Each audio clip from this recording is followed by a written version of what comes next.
Result வந்துருச்சுங்க. எத்தனை பிள்ளைங்க இப்ப காலேஜ் போக போறாங்க?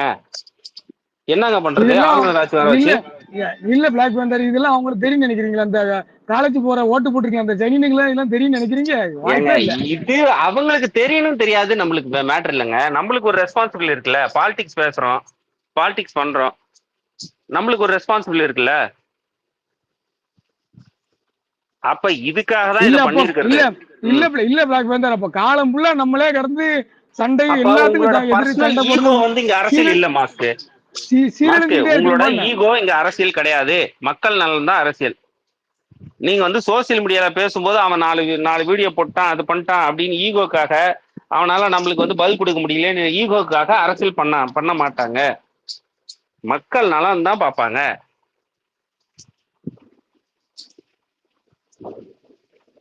இன்னைக்கான வேலை அது நடக்குது. இன்னும் 5 வருஷம் ஆட்சி இருக்கு, போகுது, நடக்க போகுது. அது பார்ப்போம், வெயிட் பண்ணி பார்ப்போம்.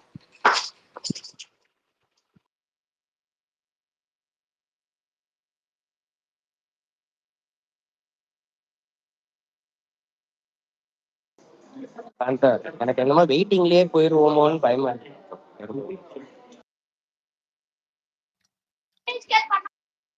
அதுக்கு என்னங்க பண்றது? நீங்க என்ன பண்ணலாம்னு சொல்லுங்களேன்.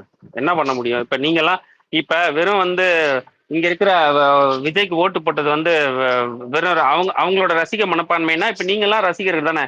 இப்ப ரஜினி ரசிகர்கள், அஜித் ரசிகர்கள்லாம் இருக்கீங்க. நீங்க எல்லாரும் சேர்ந்து தான் இப்ப ஓட்டு போட்டிருக்கீங்க. எல்லாரும் ஓட்டும் தான் விஜய்க்கு வந்திருக்கு. 108 சீட் எப்படி வந்தது? இல்ல ஒரு விஜய் சாரி ஒரு அஜித் ஃபேன் வேற இருந்தாங்க. அவங்க வந்து பாத்தீங்கன்னா விஜய்க்கு முட்டு குடிச்சு சண்டை போடுறாங்க. அவங்க விஜய்க்கு தான் போடு. நீங்க யாருன்னா நான் தலை ஃபேனு, நான் பக்கா தலை ஃபேனுன்றாங்க. அப்ப அதுக்கு என்ன சொல்றது நம்ம சொல்லுங்க? தலை ஃபேனு ஆனா திமுக பிடிக்காது, தலை ரஜினி ஃபேனு ஆனா திமுக பிடிக்காது. இப்படி சொல்லிதான் பல பேரும் ஓட்டு போட்டிருக்கீங்க. அதான் இன்னொன்னு சொல்லுங்க. நான் ப்ரூஃபே வச்சிருக்கேன் உங்களுக்கு. ஆக்சுவலா நான் வந்து பர்சனலா பேசணும்னு நினைச்சேன் உங்ககிட்ட, சபா கிட்ட. நான் ஓப்பனாவே சொல்றேன் இப்ப ஸ்பேஸ்ல.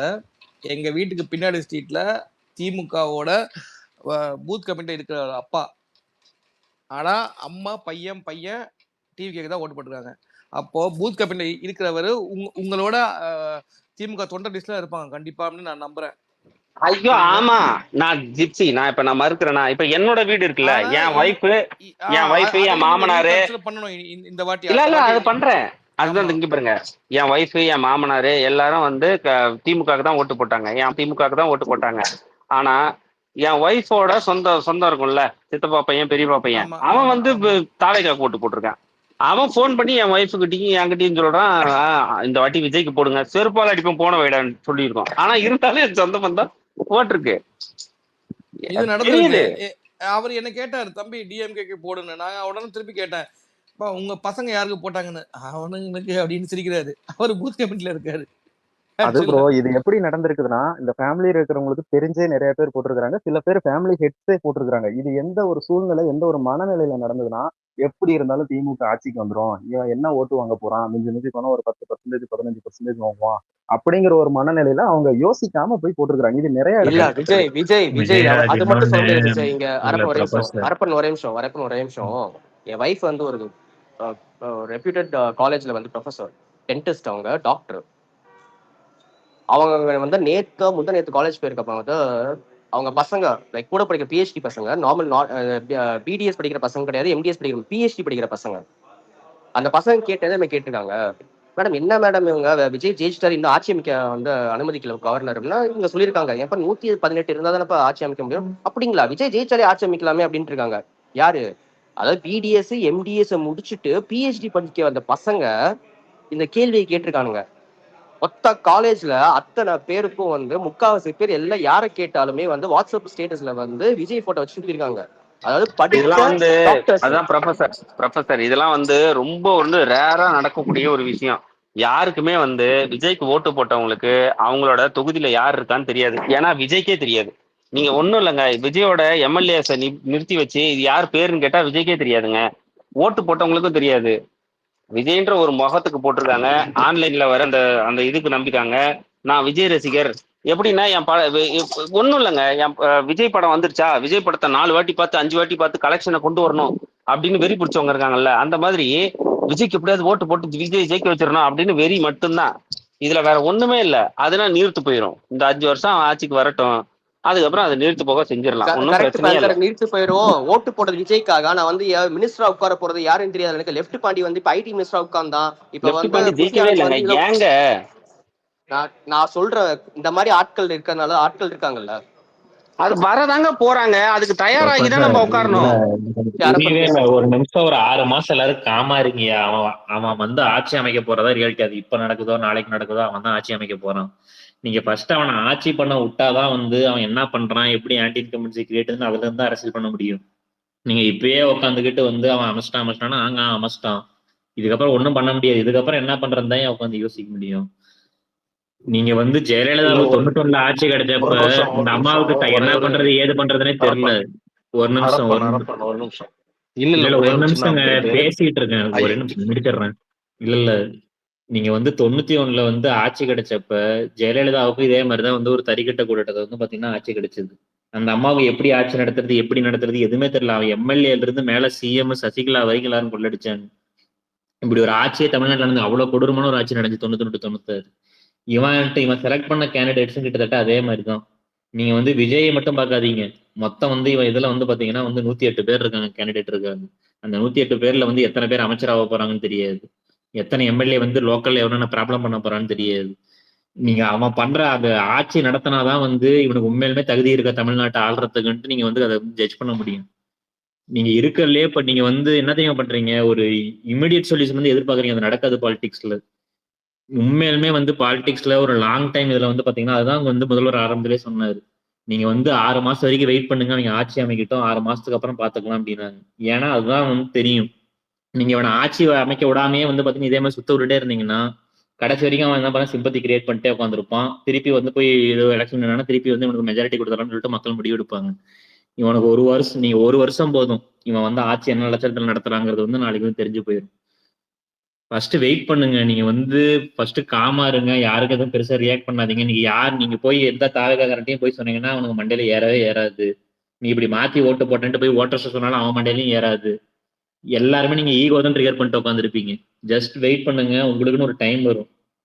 ஓகேவா? இப்ப வந்து ஆட்சி அமைக்கிறதுக்கு முன்னாடியே தாவேகார எத்தனை பேர் மாற்றான் உட்காந்துட்டு. போக்சோ கேஸ்ல இருந்து பாத்தீங்கன்னா வந்து காசு கொள்ளடிக்கிறது, பட மோசடி வழக்கு எத்தனை இதுல மாட்டுறானுங்க. நாளைக்கு அதிகாரம் கிடைக்கிறப்ப இன்னும் பயங்கரமா மாட்டுவானுங்க. அது வரைக்கும் வெயிட் பண்ணுங்க. அரப்பன் நம்ம வெயிட் பண்ணல. அரப்பன் ஒரு எதிர்கட்சியை நம்ம வெயிட் பண்ணல அரப்பன். ஆனா பொதுமக்கள் கிட்ட வந்து அதை இப்ப பாத்துக்கலாம் ப்ரோ. வரைக்குமே வந்து இங்க போய் பாருங்க சேர செய்திகள் ப்ரொஃபசர், வந்து என்ன? இல்ல ப்ரொஃபசர் இப்ப அதை என்ன பாத்துக்கலாம், ஒன்றும் பிரச்சனை. பண்ணலாங்கிறீங்க, ஒரு அதான் நிமிஷம் நான் இருங்க, கேக்குறேன். ஒரு இப்ப நிமிஷம் வந்து இருங்க, ஒரு நிமிஷம் ஏங்க, இல்ல ஒரு இப்ப நிமிஷம் வந்து என்ன பண்ணலாங்கிறீங்க ஒரு சொல்லுங்க. இப்ப ஒரு வந்து நிமிஷம் இருங்க, மெஜாரிட்டி வந்து சிங்கிள் ஒரு லார்ஜஸ்ட் படி நிமிஷம் வந்துட்டா இருங்க, என்ன பண்ணலாம் இப்ப? ஒரு நிமிஷம் இருங்க. ஏன்னா ப்ரொஃபசர் ஒன்னும் பிரச்சனை இல்லை ப்ரொஃபசர். இப்ப ஆட்சிக்கு வருவான், ஆட்சிக்கு வந்த அப்புறம் அவன் செய்யற திட்டங்களோ இல்ல அவன் ஆட்சியில என்ன பண்றானோ அதை தான் எக்ஸ்போஸ் பண்ண முடியும். இப்ப ஏதாவது எக்ஸ்போஸ் பண்ண முடியுமா? நடந்துருச்சு, அது முடிஞ்சிருச்சு. அடுத்தது என்ன வேலையோ அதை பார்ப்போம்.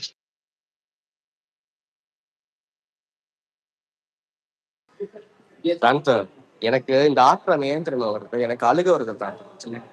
அழுகுறன்னு அழுகுங்க.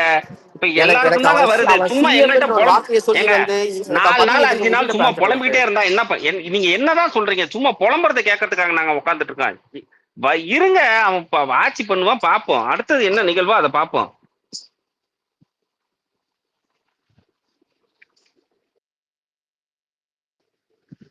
சொல்லுங்க திராவிடன் லட்சுமி. நான் ஒரே ஒரு மேட்டரா சொல்லாம, இந்த சிவகாசி எம்எல்ஏ ஒருத்தவங்க பேசியிருந்தாங்கல்ல, இந்த எல்பிஜி மேட்ரு தமிழ் ஜனத்துல, அந்த வீடியோ அடுத்து தூக்கிட்டானுங்க அடி விழுக ஆரம்பிச்சோன்னு. இப்ப வீடியோவே காணோம். நானு சொல்றேனே ப்ரொஃபசர், ரொம்ப வீரியமா பேசுறேன். நான் ஒண்ணு ஹாஷாவே சொல்றேன். இப்ப ரொம்ப வீரியமா பேசுறேன். நீங்க எல்லாம் இப்ப அடுத்தது பிக் பாஸ் வந்தா போயிடப்பதானே போறீங்க. இங்க பாலிடிக்ஸ் உட்காந்து 5 வருஷம் பார்க்க போறீங்க. பேசுங்க லட்சுமி. எங்க கபிலன் ஸ்பேஸ்ல நீங்க வந்து எங்க நீங்க தெளிவா யாருக்கு ஓட்டு லட்சுமி கை போடணும்னு வந்து தூக்கிருக்காங்க, இருங்க. இதெல்லாம் ஒரு லட்சுமி நிமிஷம் பேசுறீங்க. இருங்க. இல்ல நீங்க வந்து அவங்க பேசிருக்கோம், இருங்க. லட்சுமி வெயிட் இருங்க, பண்றாங்க, நீங்க மட்டும் குறுக்க பேசலாம், இன்னொருத்தர் பேசாது. நாங்க பேசுறோம், அவங்க அமைதியா தான் இருக்காங்க. ஒரு நிமிஷம் இருங்க. இல்ல அவங்க ஜிப்சி பேசுவாங்க, ஒரு நிமிஷம் இருங்க. இருந்துட்டு இருங்க பேசலாம், பிளாக் என்ன அவ்வளவு பந்தர், ஒரு அவசரம்லாம் நிமிஷம் ஒண்ணும் இருங்க. கருத்து இல்ல. ஒன்னும் அவசரம். லட்சுமி நீங்க சொல்ற பேசிட்டா கருத்து எதுவும் அவசரம் கிடையாது பிளாக் பந்தர். எல்லாரும் சொல்றதும் கருத்து தான். ஒரு நிமிஷம் இருங்க. பிடிக்கலன்னா போட இருனா இறேன். பேசுங்க லட்சுமி. இல்ல பேசிட்டோம், ஒன்றும் இது சொல்லல. ஆக்சுவலி லைக் நான் ஒரு இது பார்த்துருந்தேன், இந்த பார்லர்ஸ் அவங்கெல்லாம் எப்படி இன்ஃப்ளூயன்ஸ் பண்ணாங்கன்னு. இன்னைக்கு வந்து என்னோட இதில் இருக்கக்கூடிய ஒரு நம்பர் தான், என்னோட சீனியர். அவங்க வந்து இந்த லைக் பொட்டிக் மாதிரி ட்ரெஸ் வித்துட்ருக்காங்க. அதில் வந்து இன்னைக்கு போட்டிருந்தாங்க ஃபுல், அதாவது ஃபேக் நியூஸஸ் தான், ஃபுல்லாக ஃபேக் நியூஸஸ் போட்டிருந்தாங்க. நான் இப்போ போட்டிருந்தேன் லைக், அதாவது விஜய் சொன்ன மாதிரி நான் வந்து திருப்பியும் எலெக்ஷனே சந்திச்சுக்கிறேன், நான் வந்து என்னது அது, நான் வந்து லைக் எனக்கு பெரும்பான்மை நிரூபிக்கணும்னு அவசியம் இல்லை, நான் எலெக்ஷனே சந்திச்சு அந்த மாதிரி ஃபுல் ஃபேக் நியூஸ் டிஎம்கே சொன்ன மாதிரி. அப்புறம் நான் வந்து லைக் வாட்ஸ்அப்பில் டெக்ஸ்ட் பண்ணேன், இந்த மாதிரி ஒரு நியூஸே வரலையே, இது ஃபேக் நியூஸ் நீங்கள் ஸ்ப்ரெட் பண்ணுறீங்க, இந்த மாதிரி எந்த ஒரு அஃபிஷியல் ஸ்டேட்மெண்ட்டும் உங்கள் ஆக்டர் சொல்லலை, இதை ஏன் நீங்கள் இப்படி போட்டிருக்கீங்க அப்படின்னு சொல்லிட்டு. அப்புறம் நம்ம தலைவர் சொன்ன மாதிரியும் ஒரு ஸ்டேட்மெண்ட் போட்டிருந்தாங்க. நான் சொன்னேன் இந்த மாதிரி தலைவர் சொல்லவே இல்லைன்னு சொல்லி அவர் ட்விட்டரில் போட்டிருந்தது ஸ்க்ரீன்ஷாட் எடுத்து அனுப்பினேன். அவங்க சொன்னாங்க, அதுக்கப்புறம் என்கிட்ட ஆர்கியூ பண்ணாங்க. நான் சொன்னேன் இது ஃபேக், இது வந்து நீங்கள் போட்டது தப்பு, எங்கே அஃபிஷியலாக போட்டிருக்காங்கன்னு சொல்லுங்கன்னு சொல்லி நான் சண்டை போட்டு அதுக்கப்புறம் போய் பார்த்தா ஃபுல்லாக ஸ்டேட்டஸ் ஃபுல்லாக டெலீட் பண்ணி வச்சுருக்காங்க. இதே மாதிரி தான் அதுக்கப்புறம் இன்னொருத்தங்க லைக் என்னோட லைக் கொலாபரேட் பண்ணுற இன்னொருத்தங்க அகாடமிஸ், அவங்களும் இதையே தான் பண்ணி வச்சுருக்காங்க. அப்புறம் அவங்க கிட்டேயும் போய் சொல்லி நான் இப்போ தான் வந்து ஸ்டேட்டஸ் எல்லாத்தையும் ரிமூவ் பண்ண சொன்னேன். ஸோ இதுதான் வந்து அவங்க பண்ணிட்டு இருக்காங்க. ஸோ இதை சொல்லணும்னு வந்தேன். சாரி, பேசுங்க. ஓகே, சாதிக்குடியா நான் பேசுங்க. வணக்கம். இது காலத்தின் கட்டாயம். அவர் வந்து நமக்கு முதல்வராக இருக்க வேண்டியது பொறுப்பு. மக்கள் தெரிந்தோ தெரியாமலோ கொடுத்துட்டாங்க, காத்திருந்து தான் பார்க்கணும். இதுல வந்து சாதக பாதகங்கள் இருக்கத்தான் செய்யும், அதை வந்து நம்மளால தடுத்து நிறுத்திட இயலாது. ஜனநாயகத்தோட பலவீனமும் அதுதான், பலமும் இதுதான். அப்படித்தான் இதை அணுகிட்டு போகணும். இன்னைக்கு நம்முடைய நிறைய புலம்பல்கள், வருத்தங்கள் இருக்கத்தான் செய்யும். அது மிகப்பெரிய கணக்குகளோடு இருந்தவங்களுக்கு வந்து இந்த தேர்தல் முடிவு வந்து மிகப்பெரிய பாதிப்பை ஏற்படுத்தி தான் இருக்கும். அதுல இருந்து கடந்து போகணும் தான். ஏன்னா 91ல வெறும் 2 சீட்டு தான். 2011ல எதிர்கட்சியா கூட நம்ம வரல. ஆனா அதுக்கு அடுத்த தேர்தலில் மிக வலிமையா வந்து உட்காந்தோம். 16லயும் வலிமையா தான் இருந்தோம். நம்ம ஒன்றும் அதே போல 19ல 40க்கு 39 அடிச்சோம்.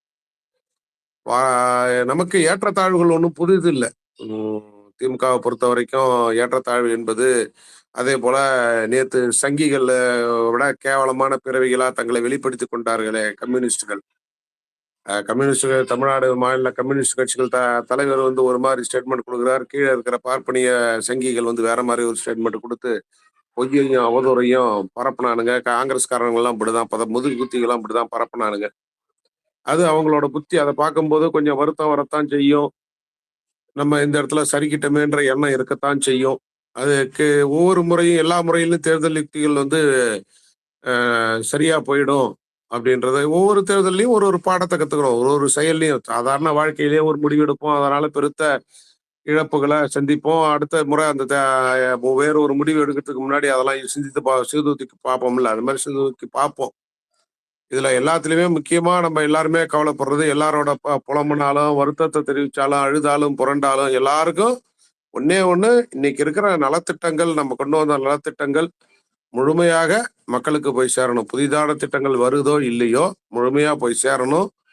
2வது, இந்த எக்கனாமிக் டெவலப்மெண்ட் வந்து அதே அளவு இருக்கணும். இதே அளவு இருந்ததுன்னா நமக்கு நல்லது. இருக்குமா என்பது $1 மில்லியன் கேள்வியாக இருந்தாலும் நல்லது நடக்கும் அப்படின்னு எதிர்பார்ப்போமே. நம்ம தலைவர் சொல்லலையா, புதிதாக மக்கள் அவங்களுக்கு வாய்ப்பு கொடுத்துருக்காங்க, அவர் ஆட்சி அமைக்கட்டும், அதுக்கப்புறம் சீர் செய்வோம். இப்ப பெரும்பாலான நேரம் திமுக வந்து எதிர்கட்சியா தான் இருந்திருக்குது. அப்படி எதிர்கட்சியா இருந்திருக்கும் போதும் வந்து நம்ம ஓரளவு மக்களுக்கு தேவையான அடிப்படை வசதிகள்ல வந்து, உரிமைகள்ல வந்து எந்த குறையும் இல்லாம தானே நம்ம பார்த்துக்கிட்டோம். இடஒதுக்கீடு பிரச்சனை வந்த போதும் சரி, இந்தி எதிர்ப்பு, இந்தி திணிப்பு போராட்டம் இது வந்த போதும் சரி, ஆளும் அரசு தவறான பாதையில செல்லும் போது இடித்துரைத்து அதை வந்து சரியான பாதைக்கு நேர்பார்வையில நடக்கிறதுக்கு ஓரளவுனாலும் வழி காட்டியிருக்கோம்ல. இது வந்து எல்லாரும் கொஞ்சம் இந்த மகாராவோட ஆட்சி காலத்தை வந்து கலைஞர் எப்படி வழி நடத்தினார் அப்படின்றத போய் பழைய புத்தகங்களை கொஞ்சம் தேடி எடுத்து பாருங்க, பழைய குறிப்புகளை பாருங்க. 400 போராட்டம் இருக்குங்க. மாசத்துல 10 போராட்டம் 15 போராட்டம் தொடர்ச்சியா சளைக்காம போராடினாங்க. 13 ஆண்டுகள் எதிர்க்கட்சியா இருந்து வரலாறு நமக்கு இருக்குது, பக்குவம் இருக்குது, பக்குவப்பட்டவங்க தான் நம்ம. அதனால உணர்ச்சி வசப்பட வேணாம், பொறுத்திருப்போம். தலைவர் சொன்ன மாதிரி பொறுத்திருப்போம், ஒரு 6 மாதம் கழிப்போம், பொறுத்திருப்போம். அதுக்காக அன்றாடம் நடக்கிற அவலங்களை சுட்டிக்காட்ட வேணாம் நீங்க யாருமே சொல்லல. அதை நம்ம பணி எப்போதும் செய்யறதை செஞ்சுக்கிட்டே தான் இருக்க போறோம். எடப்பாடி ஆட்சி காலத்துல நடந்த அவலங்களை காட்டிலுமா வேற ஒரு அவலத்தை இப்ப நம்ம பார்க்க போறோம்? அதுக்கு சமமான அவலங்களை தான் பார்ப்போம். இப்போது கூட்டணி கட்சிகளும் நம்ம தலைவர்கிட்ட முறைப்படி தெரிவிச்சுட்டு வந்துதான் ஆலோசித்து இந்த முடிவுக்கு வந்திருக்கிறாங்க. அதை இன்னைக்கு எழுச்சி தமிழர் திருமாவர்கள் தன்னுடைய பேட்டியில் மிக தெளிவா சொல்லி இருக்கிறார். கூட்டணி கட்சி தலைவரிடம் நாங்க முறைப்படி தெரிவித்து விட்டு வந்துதான், ஏன்னா அவங்களுக்கு அந்த நன்றி கடன் இருக்கும்ல. திமுகவில் இருக்கிற ஒவ்வொருத்தனும் எப்படி தூக்கி சம்பந்தான், அதே போல அவங்களும் நம்மளுக்கு உதவி ஓட்டு போட்டிருக்காங்க, அதை நம்ம மறுக்க இயலாது. அவங்களும் செஞ்சிருக்காங்க. ஆனா உழைப்போட சதவீதம் வேண்டுமானால் வித்தியாசப்படுமே தவிர அவங்களும் நம்மளுக்கு செஞ்சிருக்காங்க. அதை நம்ம மறுத்து பேசுறதுக்கு நம்ம ஒன்றும் சங்கிகள் இல்லை அல்லது போலி கம்யூனிஸ்டுகள் இல்லை. அவ்வளவுதான், பொறுத்திருப்போம். நம்மிடையே கோபதாபங்களை கடந்து போவோம், அவ்வளவுதான். எல்லாரும் ஒரே மாதிரி சிந்திச்சிட முடியாது, எல்லாரும் ஒரே மாதிரி மனசை தேத்திக்க முடியாது. ப்ரொஃபஸரோட மனநிலையில் தான் நேற்று வரைக்கும் இருந்தேன். நேற்று மதியெல்லாம் அப்படிதான் இருந்தது. கம்யூனிஸ்ட் கட்சியில் ஆதரவு கொடுத்துட்டாங்க அப்படின்னு உடனே ரொம்ப மனதளவுல பாதிக்கப்பட்டோம் தான். இன்னைக்கு ஓரளவு தேத்திக்கிட்டோம்ல, அது மாதிரி தேத்திக்கலாம். ப்ரொஃபஸர், உங்க நண்பர்கள் யாரிடம் வேணும், அதுவும் திராவிட சித்தாந்தத்தில் பயணிக்கிறவங்க கிட்ட கொஞ்சம் கலந்து பேசுங்க. பேசுனீங்கன்னா ஓரளவு மனம் தெளிவு வரும். நன்றி ஐயா, பேசுங்க ஐயா. மற்றவங்களாம் வேற யாருன்னா மைக் ரெக்வஸ்ட் கேட்டாங்கன்னா என்னை இறக்கி வருவதுனா இறக்கி விடுங்கப்பா. இல்ல மத்தவங்க பேசுங்க இல்ல இதுல ஒரே ஒரு பொலிட்டிக்கல் கரெக்ஷன் மட்டும். ஆக்சுவலா அட்மினிஸ்ட்ரேட்டிவ் ரிலேட்டிவ்லாம் எதுவுமே தடுக்க முடியாது, அது ஒரு தப்பான பாயிண்ட் போய் சேருது. நாளைக்கு கவர்னர் காலேஜில் சேர்றது அதை சேர்றதெல்லாம் எதுவுமே தடுக்க முடியாது. பட் பிரச்சனை என்னன்னா பிரசிடென்ட் ரூல் வந்துச்சுன்னா பாலிசி இல்லை, நம்ம ஒரு இதெல்லாம் கிரியேட் பண்ணி வச்சிருக்கோம். நான் முதல்வன் திட்டம் அந்த மாதிரி பாத்தீங்கன்னா ஏகப்பட்ட திட்டம் கிரியேட் பண்ணி வச்சிருக்கோம். அதுக்கெல்லாம் டெம்பரரி ஸ்டாஃப்ஸ் உட்கார வச்சு வேலை பார்த்துட்டு உட்காந்துருக்கிறோம். அந்த மாதிரி திட்டங்கள்லாம் பாத்தீங்கன்னா நிறுத்தப்படும். அதே மாதிரி பாத்தீங்கன்னா அதுல இருக்கிற ஃபண்ட் எல்லாம் ஸ்டாப் பண்ணப்படும். அதே மாதிரி இந்த ஸ்டாஃப்ஸ்லாம் வேலையை விட்டு நீக்கப்படுவாங்க. அந்த மாதிரி பிரச்சனை ஏற்படுறதுக்கு தான் இப்போ நம்ம கண்ணு முன்னாடி இருக்கிற ஒரு பெஸ்ட் ஆப்ஷன் என்னன்னா பிரசிடென்ட் ரூல் வராமல் தடுக்கிறது, அவ்வளவுதான். மற்றபடி அட்மினிஸ்ட்ரேட்டிவ் ரிலேட்டட் அது எப்பயுமே அரசாங்கம் நடக்கிறப்ப எப்படி போயிட்டு இருக்கோ அதே மாதிரி போயிட்டே தான் இருக்கும். அதெல்லாம் இதுமே தடுக்க முடியாது. நீங்க கவர்னர் எப்படி கையெழுத்து போட்டு +2 மார்க் ரிசல்ட் பண்றாரோ நாளைக்கு அதே மாதிரி கவுன்சிலிங் எல்லாமே அது பாட்டுக்கு ஆட்டோமேட்டிக்கா நடந்துட்டு தான் இருக்கும். பட் பிரச்சனை நம்ம கொண்டு வந்த மாணவர்களை முன்னேற்றத்துக்கு அதே மாதிரி பாத்தீங்கன்னா இங்க கொடுக்குற ஒரு சில ஸ்கீம்ஸ் அதெல்லாம் எங்களால ஸ்டாப் பண்ண முடியும். ஏன்னா அது கிட்டத்தட்ட ஒரு பிஜேபி ஆட்சி மாதிரி தான். அதுவும் இவங்க கான்ஸ்டியூஷன் படி நடப்பாங்களான்னு அதுவும் தெரியாது. அதை மீறியும் பாத்தீங்கன்னா ஏகப்பட்டது இங்க ரிஜெக்ட் செய்யப்படும். அதனால பாத்தீங்கன்னா இன்னைக்கு இருக்கிற பெஸ்ட் ஆப்ஷன் நம்ம கிட்ட பாத்தீங்கன்னா அவன் அங்க என்டிஏ கூட்டணியில் இருக்கிற கட்சிகளை வச்சு ஆட்சி அமைச்சிடக்கூடாது. அதே சமயத்துல பிரசிடென்ட் ரூல் வரக்கூடாது. அப்ப மூணாவதா என்ன ஆப்ஷன் அப்படின்னா பாத்தீங்கன்னா இவனை ஓரளவுக்கு கடிவாளம் போட்டு இவனை ஆட்சி செய்ய வைக்கிறது தான். அதுலயும் ஏதோ பிரச்சனை நாளைக்கு வந்துச்சுன்னா கண்டிப்பா தீவிரமான எதிர்கட்சியா திமுக செயல்படும். நம்ம அது வரைக்கும் வெயிட் பண்ணணும். இவனை பெர்ஃபார்ம் பண்ணாமே நீங்க வெளியே அமுச்சு விட்டீங்க அப்படின்னா இவன் திருப்பி இந்த சிம்பத்தி கிரியேட் பண்ணிட்டு பாத்தீங்கன்னா எனக்கு சான்ஸே கிடைக்கல, 50 வருஷமா இவங்களே ஆண்டுகிட்டு பாத்தீங்கன்னா இவங்களோட அதிகாரத்தை யூஸ் பண்ணி என்ன வரவிடாம பண்ணிட்டாங்கன்னு சொல்லிட்டு ஒரு நெரேட்டிவ் செட் பண்ணி இன்னும் பெருசா வருவோம். ஸோ இவனை பெர்ஃபார்ம் பண்ண விடுங்க, எல்லாருமே காமா இருங்க. அது வரைக்கும் நீங்க ஃபர்ஸ்ட் வீட்டுல போய் அரசியல் பேசுங்க. எல்லாருமே பாத்தீங்கன்னா நம்ம இங்க உட்காந்து மணிக்கணக்கில் பேசுறோம். ஆனா வீட்டுல பார்த்தோம்னா அவங்க நம்மளுக்காக சாதகமா ஓட்டு போட்டுருவாங்கன்னு நினைச்சு விட்டாங்க. ஆனா நிறைய வீட்டுல பாத்தீங்கன்னா வீட்லயே மாத்தி குத்தி இருக்கிறாங்க, சொந்தத்துல மாத்தி குத்தி இருக்கிறாங்க. அதனால பாத்தீங்கன்னா கொஞ்சம் நீங்க இன்னைக்கு அவங்க பேசுறது இது பண்றது கிண்டல் பண்றது எல்லாமே வெறுப்பா இருக்கதான் செய்யும். அதை எதையுமே நீங்க ரியாக்ட் பண்ணாதீங்க. ரியாக்ட் பண்ணாம காமா இருந்துட்டு கரெக்டா அவன் ஒரு 3 மாசம் 4 மாசம் கழிச்சு அவன் அரசாங்கத்தை அப்பதான் ரன் பண்றதுக்கான ஒரு ஸ்டெபிலிட்டிக்கு வரும். வரப்ப பாத்தீங்கன்னா அவன் என்னென்ன பண்றான், அவன் ஆட்சியில் என்னென்ன நடக்குது அதெல்லாம் எடுத்து உங்க வாட்ஸ்அப் குரூப்ல உங்க ஃபேமிலி குரூப்ல எங்கெங்கெல்லாம் உங்களை ஒரு காலத்துல உட்காந்து கிண்டல் பண்ணிட்டு இருந்தான் ஜெயிச்சன்னைக்கு அந்த இடத்துல எல்லாத்துலயுமே போட்டு இதுதான் நீங்க எதிர்பார்த்த மாற்றமான்னு சொல்லிட்டு திருப்பி அவன்கிட்ட அரசியல் பேசுங்க. அதுதான் இங்க சிறந்த அரசியலா இருக்குமே தவிர நீங்க பாலிடிக்ஸ்ல எடுத்தவங்க ஒருத்தன்லாம் எதுவுமே பண்ண முடியாது. ஏன்னா எல்லாருமே இவன் மெச்சூர் பொலிட்டிஷியன் கிடையாது. இவன் இஷ்டத்துக்கு பேசிட்டு போயிடுவான். இவனும் அதுவும் இங்க இருக்கிற இன்க்ளூடிங் அதிமுக சொல்றேன். அவங்க எல்லாம் பாத்தீங்கன்னா ஒரு கட்டத்துல மக்களோட நலன் என்னன்னு தான் பார்ப்பாங்க உட்காந்துட்டு. இந்த மாதிரிலாம் நம்ம எடுத்தங்க ஒருத்தன்ல பார்த்தோன்னா எடுக்க மாட்டாங்க. நான் அப்ப ஜிப்சிட்ட என்ன சொல்ல வந்தேன்னா நான் அன்னைக்கு கபிலன் ஸ்பேஸ்ல அதே தான் சொன்னேன். கபிலன் டெய்லியும் போட்டு விஜய் அடிக்கிறீங்க, பட் எந்த கட்சிக்கு ஓட்டு போகணும் நீங்க ஒரு டைரக்ஷன் கொடுக்கணும். பாலிடிக்ஸ்ல அதுதான் உண்மையான பாலிடிக்ஸ். அன்னைக்கு போய் சொல்றப்ப அவர் என்ன சொல்லிட்டாரு, அதெல்லாம் அவங்க இஷ்டம், ஆனா விஜய்க்கு ஓட்டு போட மாட்டோம். இப்ப இதுலதான் பிரச்சனை நடந்திருக்கு.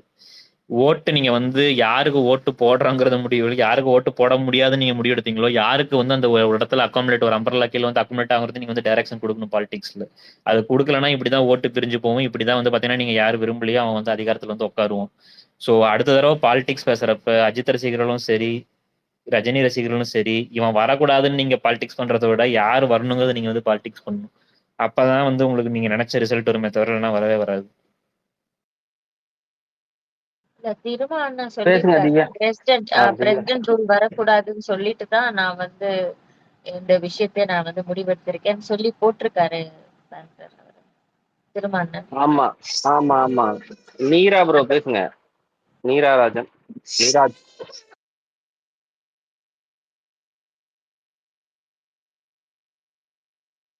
நீராஜ் இருக்கீங்களா? கிஷோர், பிலியும் அப்புறம் தீபவட்டம் பஞ்சமன் இவங்க மைக் கேக்குறாங்க, எடுக்க முடியுதா? ஏன்னா காட்டவே இல்லைங்க யாரோட இது.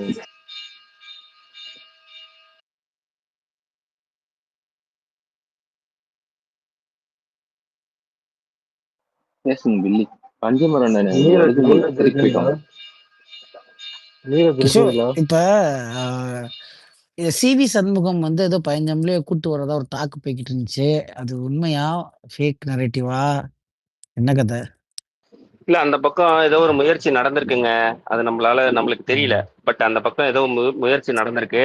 அந்த முயற்சியை முறியடிக்கிறதுக்கு தான் நம்ம வந்து இங்க இருக்கிற கூட்டணி கட்சிகள்லாம் போய் இப்ப சிபிஎம் ஆகட்டும், விசிகே ஆகட்டும், ஒரு இந்த அன்கண்டிஷனல் சப்போர்ட்டை கொடுத்துட்டு அதுக்கப்புறம் முதலமைச்சரை வந்து பார்த்துருக்காங்க. ஏன்னா அந்த பக்கம் போய் அதிமுக படியோ இல்லை பிஜேபி படியோ சப்போர்ட்ல அங்கே ஆட்சி வந்துருச்சுன்னா நம்ம 5 வருஷம் பண்ண திட்டங்கள்லாம் போயிரும். நிறைய விஷயத்த உள்ள கொண்டு வந்துருவான். உள்ள கொண்டு வந்துட்டா இது மாற்ற முடியாது. எல்லா ஸ்பேஸ்லயும் பேசுறதுதான். இது இந்த டிஃபெண்ட் எடுத்ததே இவன் நினைச்சா அலைய விட்டுருக்கலாம், கட்சியை ஆட்சியை கவுத்திருக்கலாம். பட் மேல இருக்கிறது வந்து வேற ஒரு சுச்சுவேஷன் இருக்கும் போது இதுதான் நம்ம பண்ணணுங்கிற ஸ்டாண்ட்ல தான் அவங்க இதுல பண்ணியிருக்கிறாங்க கண்டிப்பா. ஏன்னா போறவங்களா இருந்தா முத நாளே 2ஆம் நாளே போயிருப்பாங்களே ஜெயிச்சோன்னு. 4 நாள் 5 நாள் வெயிட் பண்ணி போடணும் அவசியம் கிடையாது. ஸோ இவங்க ஒரு டிஃபெண்டா தான் இதை எடுத்து பண்ணியிருக்கிறாங்க. மக்களுக்காக தான் இது நடந்திருக்குன்னு தெரியுது.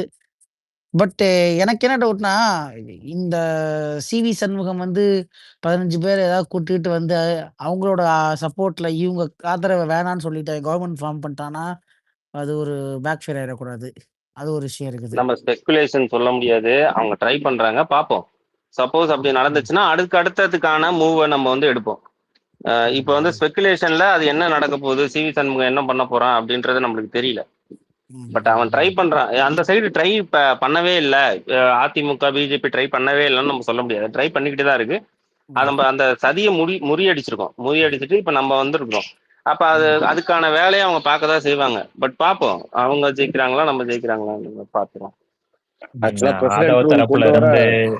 ஆதவ் தரப்புல இருந்தே உங்களுக்கு வந்து பாத்தீங்கன்னா வந்து பேக்கப் ரெடி பண்ணிட்டானுங்க. ஆக்சுவலா வந்து ஏடிஎம்கே எம்எல்சி வச்சு பேக்கப் ரெடி பண்ணிட்டானுங்க. இவனுக்கு இந்த பக்கம் வந்து வர்றதே வந்து பாத்தீங்கன்னா வந்து அவனுக்கு ஒரு முற்போக்கு முகமுடி தேவைப்படுது இப்போதைக்கு. நாளைக்கு வந்து நம்ம ஆட்சியை கவுத்தினாலும் அதுக்கான பேக்கப் எம்எல்ஏ வந்து அவன் ஆல்ரெடி என்டிஏ கூட்டணியில வந்து பேசி ரெடியா வச்சிருக்காங்கிற மாதிரி தான் வந்து ஒரு டாக் ஹரப்பா அவர் சொல்றதுதான் கரெக்ட். அதனாலதான் நான் கேட்டேன். நாளைக்கே நம்ம ஏதாவது பின்னாடி நம்ம ஆட்சியை மாத்தி கவுத்தி விட்டாலும் அவங்கள வச்சு திருப்பி கவர்மெண்ட் ஃபார்ம் ஸ்பெகுலேஷனுங்க.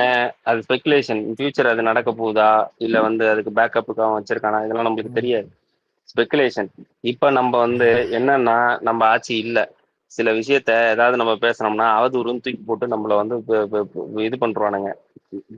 எது இப்போதைக்கு வரைக்கும் இருக்கோ அதை பேசுங்க, அவ்வளவுதான். அதுக்கு தான் சொல்றேன், நல்லதுக்கு தான் சொல்றேன். புரியுது புரியுது. 3 நாளுக்கு அப்புறம் சித்தப்பா ட்வீட் போட்டிருக்காரு, ஒரு வாரத்துக்கு அப்புறம். அதை பத்தி என்ன நினைக்கிறீங்க? பறிக்க விட்டுருக்காரு. சித்தப்பா வந்து எங்க அப்பா குதிரைக்குள்ள இல்லன்னு இன்னைக்கு வந்திருக்காரு. 5 நாளுக்கு அப்புறம் வந்திருக்காரு வெளியில. அதுதான் வராரு. நம்ம என்னன்னா இதெல்லாம் வந்து நம்ம டிஎம் குரூப் வச்சிருக்கோம்ல, சில விஷயங்கள்லாம் ஓப்பனா பேசுறது அங்க பேசிக்கலாம்.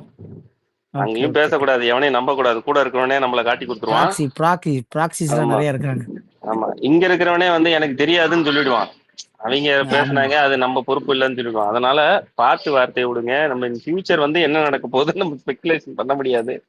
இது அவதூறு பரப்பிட்டு இருக்காங்க அப்படின்னு வந்து நம்ம கிட்ட இப்ப ஆட்சி இல்ல. நம்ம வேற இந்த ஊர்ல இருக்கிறோம், வெளியூர்லயும் இல்ல. நம்மள தூக்கி போட்டு மேய்ச்சிருவானுங்க. ஓகே. சரி, இப்ப இந்த கவர்னர் என்ன சொல்றாரு? ஓகே சொல்லிட்டாரா?